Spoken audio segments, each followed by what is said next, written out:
Senhoras e senhores, sejam bem-vindos a mais um vídeo deste humilde canal, Guiber aqui, e eu gostaria de conversar com vocês hoje um pouquinho sobre o Dallas Mavericks, porque este time está longe de ser algo bom pelo que está apresentando nesse pequeno início de temporada ainda, e que pariu, mano. Isso aqui não é nada com o Dallas Mavericks que o Nico Harrison prometeu pra gente, tá ligado? Você mentiu, Nico Harrison, você mentiu. Eu comentei sobre o Dallas no vídeo de giro da NBA dessa semana passada, na real, mas eu ainda não falei muito sobre alguns pontos interessantes nesse time que torna ele bem ruim. E o que me chamou muita atenção, que eu gostaria de fazer um vídeo a respeito, foi a partida que eles jogaram contra o Washington Wizards. Aí eu falei, não, pô, eles jogaram contra o Washington Wizards, quem sabe eles melhoram no próximo jogo. É um jogo difícil contra o Oklahoma City Thunder, que tem o atual MVP, o atual campeão da NBA, porém, estão desfalcados de 3 jogadores, quem sabe o Dallas Mavericks consegue dar uma reagida, mas na real, o que a gente presenciou foi mais uma vitória do Oklahoma, inclusive numa partida teoricamente ruim do Shai, onde ele fez apenas 23 pontos, onde o time do OKC acabou jogando bem coletivamente,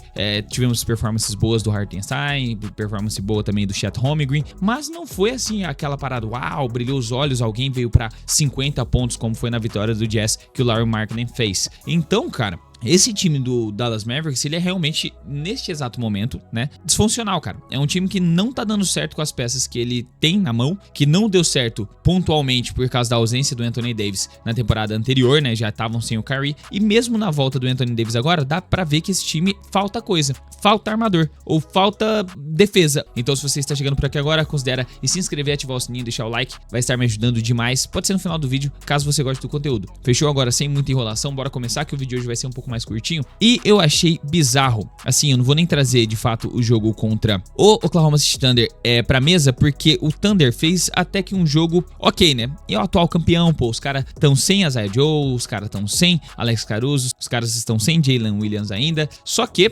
coletivamente, foi um time que tiveram 5 jogadores que passaram de 2 dígitos de pontuação, né? Chet Holmgren, 18 e 11 rebotes, Isaiah Hartenstein, 16 pontos e 12 rebotes, Shai Gilgeous-Alexander, 23 pontos, 8 assistências e 4 rebotes, Aaron Wiggins vindo do banco, 11 pontos, e AJ Mitchell, que tá tendo também um excelente início de temporada, cara. Lu Dort teve uma pontuação baixa, Cason Wallace também, e o Jalen Williams, com uma minutagem menor, também fez apenas 4 pontos, mas pegou 7 rebotes. Então foi um jogo interessante pela parte defensiva do Oklahoma City Thunder, né, que deu pra ver que foi um jogo sem muita pontuação, seguraram o Dallas em 94 pontos, mas pela parte do Mavericks, o que eu achei interessante desse jogo, apenas pra comentar a respeito, é que dando um pouco mais de espaço para um armador jogar, deu pra ver que o Jason Kidd deu 30 minutos de quadra pro D'Angelo Russell, algo que eu não tinha visto nos outros jogos. Eu tava pensando, cara, dá mais minutagem de quadra pro D'Angelo Russell. Comentei isso até ontem no podcast que eu participei, falando pela primeira vez na minha vida, pelo menos nesse tempo que eu tenho o canal no YouTube, eu estou pedindo mais tempo pro D'Angelo Russell, porque o time do Dallas Mavericks precisava de alguém pra organizar esse pessoal na quadra. Tava um time totalmente bagunçado, tentando fazer o experimento Cooper Flag na armação, que tudo bem, cara, pode servir pra acrescentar um pouco de experiência na carreira dele, passando a bola,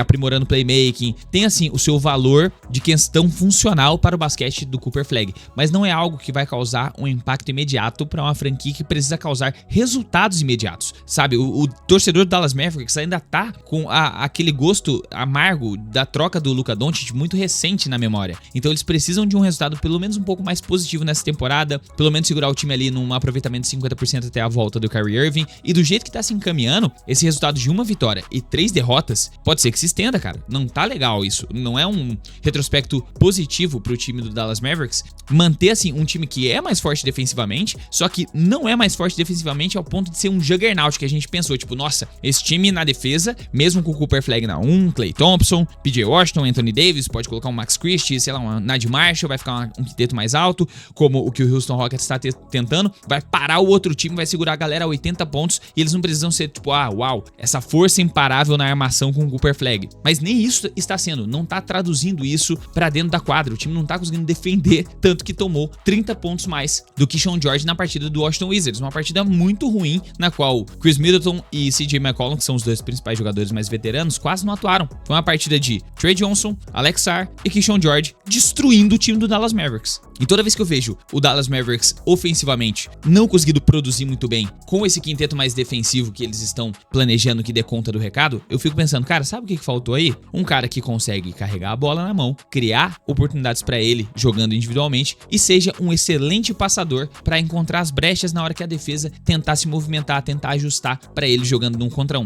Adivinha onde é que esse cara tá? Adivinhou? No Los Angeles Lakers. E cara, outro ponto desse time aqui que eu gostaria de observar, que final de carreira tenebroso para o nosso mano Klay Thompson. Pelo menos esse início de 2025-2026, o que eu esperava dele, que eu tive assim de feedback, que eu tive acesso assim diretamente, foi os treinamentos, alguns vazamentos aqui e ali na mídia sobre a rotina de treino dele, como ele tava se preparando para essa temporada. Eu falei, cara, pode ser que ele dê um comeback ali, velho, faça uma temporada boa, longe do Stephen Curry, sabe? Dê uma voltinha por cima ali para encerrar com um pouco mais de glamour, assim, o final da carreira de um cara que é um dos melhores arremessadores de todos os tempos. 10 pontos contra o Raptors, 8 pontos contra o Oklahoma City Thunder, 8 pontos com um aproveitamento terrível contra o Washington Wizards, 10 pontos também contra o San Antonio Spurs. O Klay Thompson é um cara que ele só tem agora 2 movimentos, e mesmo assim ele não tá sendo eficiente, que é pegar no catch and shoot para 3, ou se não receber a bola, dar um kick no máximo 2, depois de um pump fake, né, quando o cara tenta sair contestando ele, dá 2 kicks para dentro, tentar um arremesso na meia distância, e mesmo assim ele não tá sendo efetivo.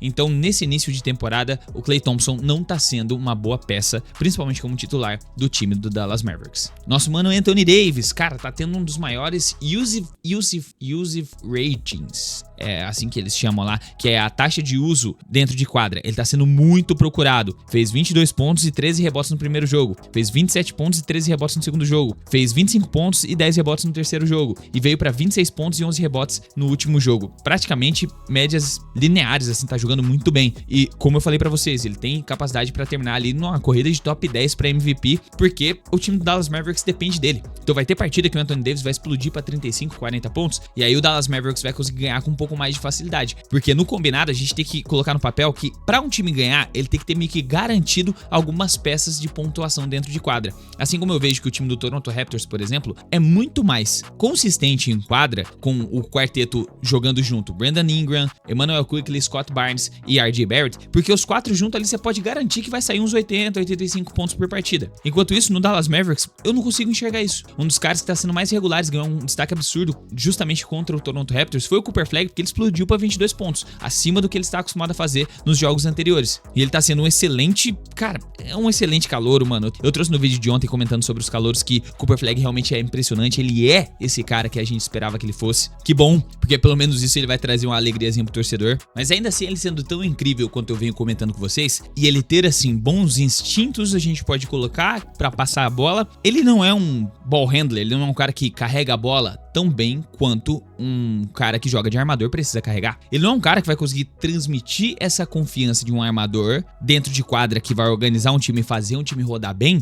em uma temporada. Isso não vai acontecer. Isso não aconteceu com o Giannis no teste do Jason Kidd. Na verdade, muito pelo contrário, o Giannis demorou algumas temporadas para desenvolver uma capacidade de playmaking aceitável, para ele começar a saber lidar muito bem com as dobras, sabe? Foi isso que faltou em múltiplas ocasiões para ele nos playoffs. E ele também não é o melhor cara para você deixar na isolation, falar assim, cara, vai jogar num contra um aí e dá seus pulos, entendeu? Talvez o Anthony Davis seja o melhor cara na isolation que a gente consegue ver nesse Dallas Mavericks assistindo eles jogarem hoje. Só que um big man jogando no 1 contra 1 não é a melhor forma de você ganhar partidas na temporada de 2025-2026. Talvez esse time do Dallas fosse uma máquina lá nos anos 2000, fosse assim um dos melhores elencos para jogar junto ali em 2010, mas em 2025 tá longe de ser o time ideal. Na verdade, eu acho que eles nunca precisaram tanto da volta do Kyrie Irving. E sabe o que me deixa mais preocupado ainda? Tipo assim, não preocupado, né? Porque eu não sou torcedor do Dallas Mavericks. Mas quando eu penso em Dallas Mavericks, o que me vem à mente é que esse time, do jeito que tá hoje, mesmo ele estando sem o Dereck Lively ainda, e acho que tá na ausência do Daniel Gafford também. Então, tá sem 2 dos principais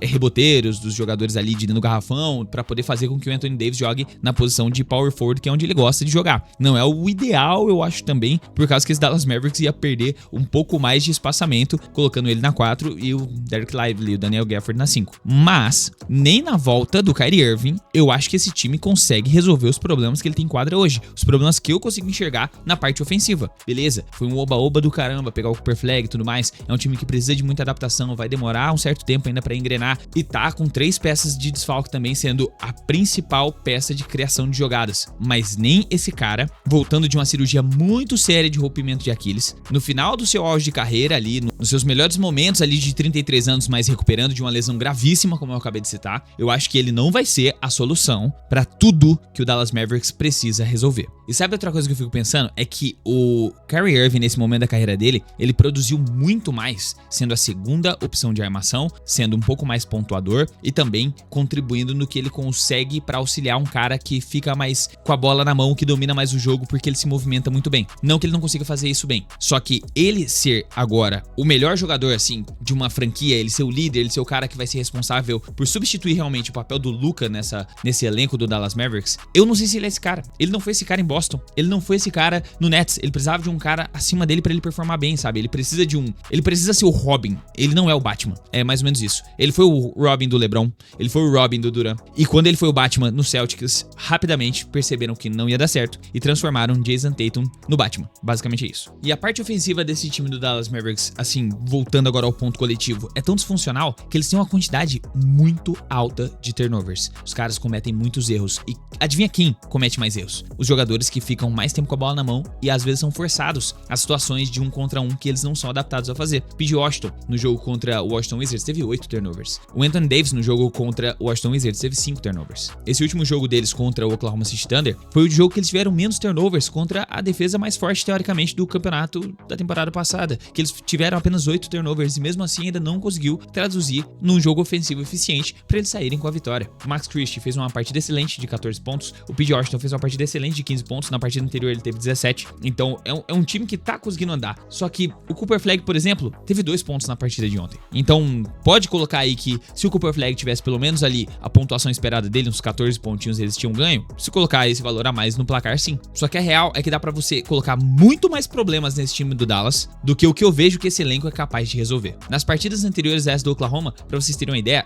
o Jason Kidd estava usando tão pouco de D'Angelo Russell que ele entregou mais minutos de quadra pro Ryan Nembhard do que pro D'Lo. E assim, não me entendam mal, o Ryan Nembhard jogou bem contra deixa eu buscar aqui, contra o San Antonio Spurs, ele fez 8 pontos e 5 rebotes em 16 minutos, isso é bom. Contra o Wizards, fez 2 em 10 minutos de quadra. Contra o Toronto, ele não entrou e aí eles venceram. E outra, eles têm tanto problema na parte ofensiva que tem pouca movimentação, tem pouca criação, tem pouca jogada. Eu acho que o Jason Kidd para esse início de temporada deveria jogar o D'Angelo Russell mais, por mais que ele seja um leque defensivo. Ele é capaz ainda de temporada regular, playoffs esquece, playoffs você reduz a minutagem dele, só coloca realmente quando for muito necessário. Mas de temporada regular, ele pode ser um arremessador de 3 competente, ele pode entregar suas 7, 8 assistências por partida e pelo menos não fazer com que o Dallas Mavericks seja essa completa bagunça na parte ofensiva enquanto o Kyrie Irving não volta. Então, é um problema maior do que a gente espera, é um problema maior do que eu esperava para esses primeiros jogos. Pô, são poucas partidas, tem muita coisa para rolar ainda, mas ainda assim, acende aquele alertazinho, tipo, ó, o Dallas não é um juggernaut defensivo que o Nico Harrison prometeu, simples assim. Mas basicamente era isso no vídeo de hoje, quero saber o que vocês acham do Dallas, deixe aqui nos comentários, que a sua opinião é muito importante para esse canal. Se você ficou até aqui e gostou do conteúdo, se inscreva, ativa o sininho, deixa o like, vai estar me ajudando demais a continuar com essa frequência alta aqui no canal. Vamos juntos rumo aos 80 mil inscritos. Agora, dito isso, eu vou ficando por aqui, muito obrigado pela sua audiência, a gente se vê no próximo vídeo, até a próxima e falou!